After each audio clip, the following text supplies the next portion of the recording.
تو الحمدللہ صحابہ کرام علیہم رضوان کامل الایمان مومنین تھے، ان کے اوپر خوارج نے غلط آیات فٹ کی. اس وجہ سے عبداللہ بن عمر کہتے تھے یہ بدترین لوگ ہیں، کہ صحابہ تو اس طرح کے نہیں تھے جس طرح یہ کہتے ہیں. عبداللہ بن عمر یہ نہیں کہہ رہے تھے کہ اگر کوئی کفر و شرک کرتا رہے تو اس پہ آیت نہیں فٹ ہو سکتی، یہ تو بات ہی نہیں کی انہوں نے، اور خود یہ فٹ کرتے ہیں. ہاں، ہر گستاخ رسول کو کہتے ہیں کہ یہ آؤٹ آف ویڈ لاک پیدا ہوا ہے. جب تک بریلوی تھا حلالی تھا، جیسے ہی بریلوی چھوڑتا ہے کہتے ہیں یہ تو حرامی ہے، قرآن میں لکھا ہے بعد ذالک زنیم. ولید بن مغیرہ والی آیت فٹ کر دیتے ہیں. تو ولید بن مغیرہ تو کافر تھا، اور تم سارے دیوبندیوں اور وہابیوں کو گستاخ رسول کہہ کے کافروں والی آیت نہیں فٹ کرتے ہو، اور خود بریلویوں کے اوپر بھی فٹ کرتے ہیں. یہ میلاد کے جلسوں میں یہ آیت نہیں پڑھتے قل ان کنتم تحبون اللہ فاتبعونی یحببکم اللہ. اے نبی تم فرماؤ کہ اگر تم اللہ سے محبت کرتے ہو تو پھر رسول اللہ کی اتباع کرو، پھر اللہ بھی تم سے محبت کرے گا. تو یہ تو یہودیوں کے بارے میں تھا کہ یہودی رسول اللہ کی اتباع کے لیے راضی نہیں تھے. تو یہ صحابہ کو تو نہیں حضور کہ کہا گیا کہ بھئی اگر تم دعوے دار ہو تو یہ کرو. صحابہ کرام تو پہلے ہی اتباع کرتے تھے. یہودی کہتے تھے ہم اللہ کو مانتے ہیں، اپنے مرضی کے پیغمبروں کو مانیں گے. اللہ نے کہا کہ اگر یہ اللہ سے محبت کے دعوے دار ہیں پھر آپ کی بات ماننی پڑے گی. تو یہ تو یہودیوں کے بارے میں تھی، مسلمانوں پہ نہیں فٹ کرتے. جسے فٹ اسے گفٹ، ہاں جسے فٹ نہیں ہے اسے گفٹ کرنا. بخاری مسلم میں حدیث ہے اگر کسی نے کسی مسلمان کو کافر کہا کفر اس کی طرف لوٹ جائے گا. جان بوجھ کے اگر ایسا کیا تو وہ کفر کا فتویٰ اس پہ لوٹ جائے گا. تو عبداللہ بن عمر کا فتویٰ بالکل ٹھیک ہے کہ بدترین ہیں وہ لوگ جو صحابہ کرام کو کافر کہتے ہیں، یعنی کہ خوارج. لیکن اس کو اس اعتبار سے پریزنٹ کرنا کہ جی ہم اب شرک سے متعلق آیات اور احادیث شرک کرنے والوں کے اوپر نہ لگائیں کیونکہ وہ کلمہ گو ہیں، نہیں، ہم ان کے عقیدے کی گمراہی واضح کریں گے، ان کو کافر و مشرک نہیں کہیں گے، عقیدے کی گمراہی واضح کریں گے. اور اس میں توحید کی دعوت دینے والوں سے بھی بڑی مس ہینڈلنگ ہوئی ہے،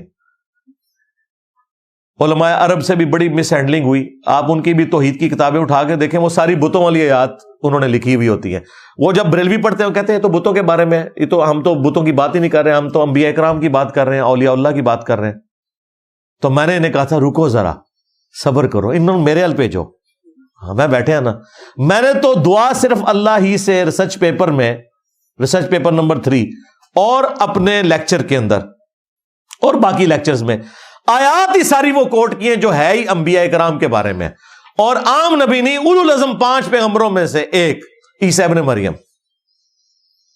اگر عیسیٰ ابن مریم کے بارے میں کوئی عقیدہ قرآن میں آ گیا تو عیسیٰ ابن مریم تو بت نہیں ہے نا، کیونکہ عیسیٰ کے جیسا ہے ہی کوئی نہیں، تیرے بابے تھے ہی کوئی نہیں. تو جو عیسیٰ ابن مریم کے بارے میں قرآن میں آیا ہے اب تم نہیں بھاگ سکتے کہ یہ بتوں کے بارے میں ہے. تو سنو پھر کیا کچھ آیا ہوا ہے. عیسیٰ ابن مریم کے بارے میں آیا مل مسیح ابن مریم الا رسول.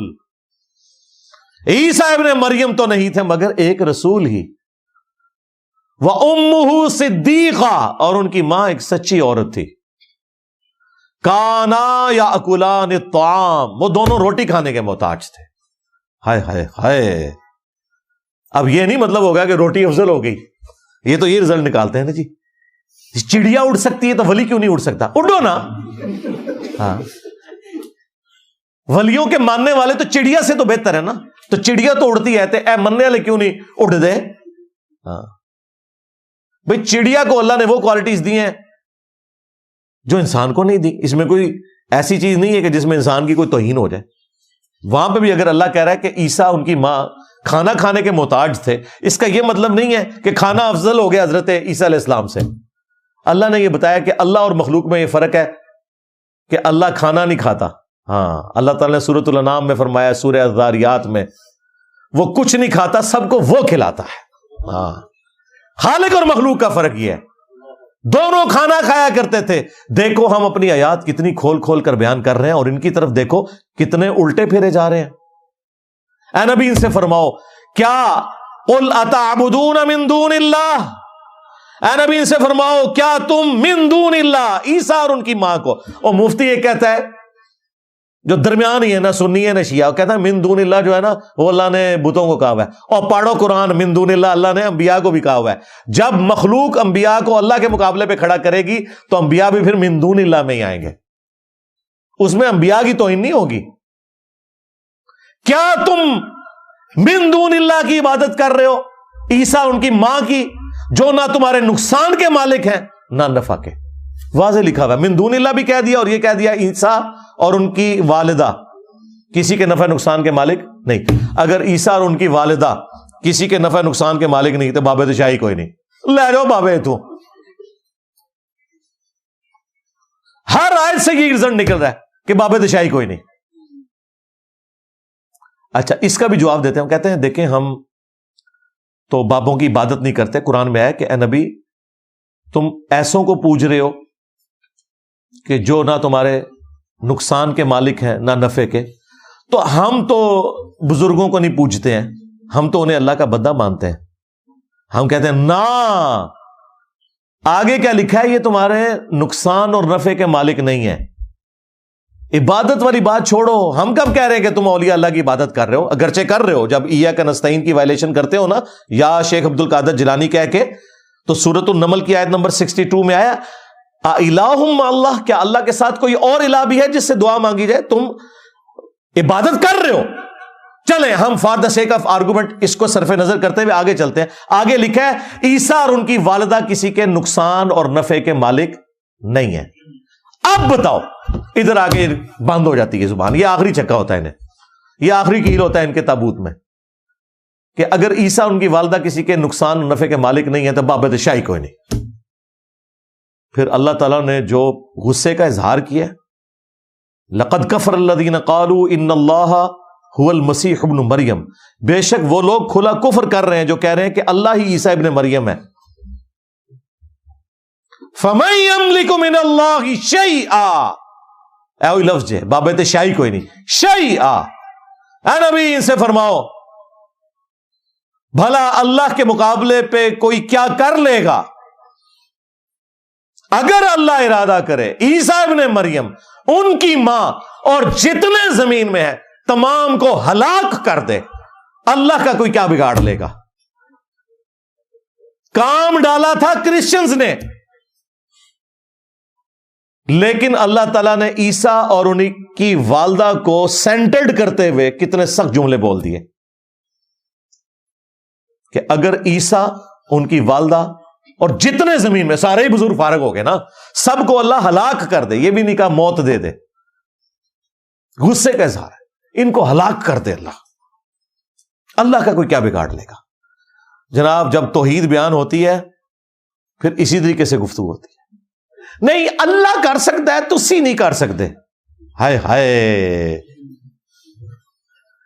انجینئر صاحب نے ادھر بھی جواب دے دیتا، کیا ابو بکر اللہ نے، ہاں اے ابو بکر نے کیا ہے، الا من کان یعبد محمدا فان محمدا قد مات، آگاہ ہو جاؤ جو محمد کی عبادت کرتا تھا جان لے محمد مر چکے، اور جو اللہ کی عبادت کرتا تھا جان لے اللہ زندہ ہے۔ یہ ابو بکر بول رہے ہیں، اللہ نہیں بول رہا۔ اگر صرف آیت حضرت ابو بکر نے پڑھی ہوتی تو یہ بچ سکتے تھے کہ وہ صرف آیت حوالہ کوٹ کر رہے سن، آپ کچھ نہیں سن کہہ رہے، لیکن انہوں نے آپ خود کہہ دیتا، بس ختم، بس ہوا نکل گئی۔ ٹوٹل پوری بریلویت اور شیعت دا شرک ایسی جے جڑا میں انج کر کے نا پیسیفک اوشن وچ نہ اڑا، سب تو تھلے ہے 10.5 کلومیٹر تھلے جڑی وہ گاٹی ہے جتھے ٹیکٹونک پلیٹس انج کر کے ملتی ہیں، اتنے سٹ دیتا ہے انہاں دا شرک۔ نکل جاؤ اتوں ہن تسی، کوئی تہاڈا جھوٹا وسوسہ شیطانی عقیدہ جس کے ذریعے تم لوگوں کو دھوکہ دیتے تھے نا، میں نے سارے کا سارا اکھاڑ کے پھینک دیا۔ لیکن اینڈ پہ میں ریکویسٹ کروں گا، میرے 5 لیکچرز تمام سٹوڈنٹس کو دیکھنے چاہیے اگر انہوں نے توحید سمجھنی ہے اور توحید کا کام کرنا ہے۔ توحید کے بغیر نہ تو ختم نبوت کے عقیدے کا کوئی فائدہ ہے، نہ محبت رسول کا کوئی فائدہ ہے، بالکل ذہن میں رکھیے گا، نہ محبت اہل بیت کام آنی ہے، نہ صحابہ کی محبت کام آنی ہے، بالکل کلیئر کٹ ہے۔ بخاری اور مسلم دونوں میں حدیث ہے، نبی علیہ السلام نے فرمایا اللہ تعالیٰ نے ہر نبی کو ایک دعا دی تھی مقبول جو دنیا میں اس نے کر لی، میں نے اپنی دعا سنبھال کے رکھی ہے اپنی امت کے لیے میری دعا سے میرے ہر امتی کو نفع پہنچے گا سوائے اس شخص کے جس نے دنیا میں کسی قسم کا شرک کیا ہوا. شرک is the most sensitive issue in the sight of اللہ. ذہن میں رکھیے گا, شرک کوئی نہیں جو معاف ہونا, بالکل نہ کوئی شفاعت کام آنی ہے نہ کوئی محبت کام آنی ہے, سیدھی سی بات ہے. زیرو ٹالرنس شرک کے معاملے میں.